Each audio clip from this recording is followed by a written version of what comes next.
Roommate thought she was sneaky, ends up owing me thousands and got suspended. So, this happened my second semester dorming at my college campus. I had met my roommate at orientation and could kind of already tell she was going to be a pain in my ass. And I was right about that. I had planned on moving rooms to be closer to some friends the next semester. But, let me get to the story that led to my revenge. On our campus you had to pay for meals using your student ID, which had a certain amount of money on it each semester. You could also use an app that you put your name and ID info into and it makes it easier to pay. But, the name and ID must match for it to work, which will be important later. Any funds from the fall semester would roll over into the spring. But, then at the end of spring it would just expire. Because of this, and because I only ate once or two a day, I had a ton saved up on my card. My roommate on the other hand, did not. So, I offered to pay for some of her meals from time to time in trade of her picking up the food for us, which involved her using my card twice in person and then she'd return it. Then, one day, I noticed on my app that my card was being charged even when I was not ordering food. And not just a meal, like a meal for several people. This meant that whoever was ordering, I wonder who, either had to have stolen my ID card, which I had in my pocket when I got the charge, or was impersonating my info in the app,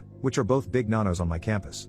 I was quick to put two and two together and was pretty pissed. I was initially going to confront her on it, but decided to formulate a plan instead. That day I went and ordered a second ID card for $25 to use for later, as it took a couple of weeks to get the new one. I let her charge several things to my card over a good 2 weeks, for her and her friends, and she wasn't very good at hiding it either, as they would come to our dorm and eat, while I just screenshot and sent emails to the support team of the app about the charges, knowing nothing would get done until I contacted someone in person.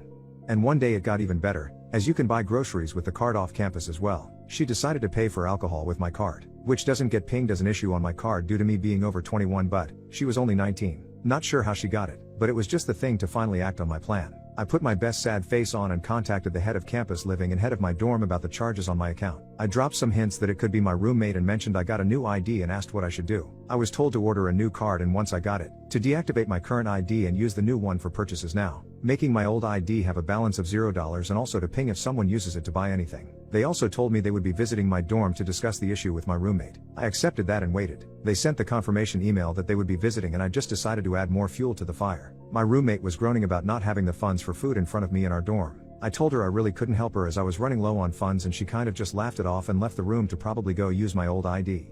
I deactivated my first card right after she left and surprise surprise she used my info to pay. Except when she tried to pay for her and her friends this time, it was declined and it pinged that my ID was used. Campus security was called and she was escorted back to our dorm. Pretty much perfect timing for our meeting with campus living. She was scared crapless when they came to the dorm to talk and look through her stuff. On her phone, still logged into the app was my ID information and name. And in her dorm closet was a half-full bottle of cheap vodka. And on my phone was a screenshot of said unauthorized vodka purchase. In the end she was forced to pay me back all the funds she used, in cash, reported for underage drinking which automatically suspends you from campus living for at least a year, and would have on her record that she performed identity theft.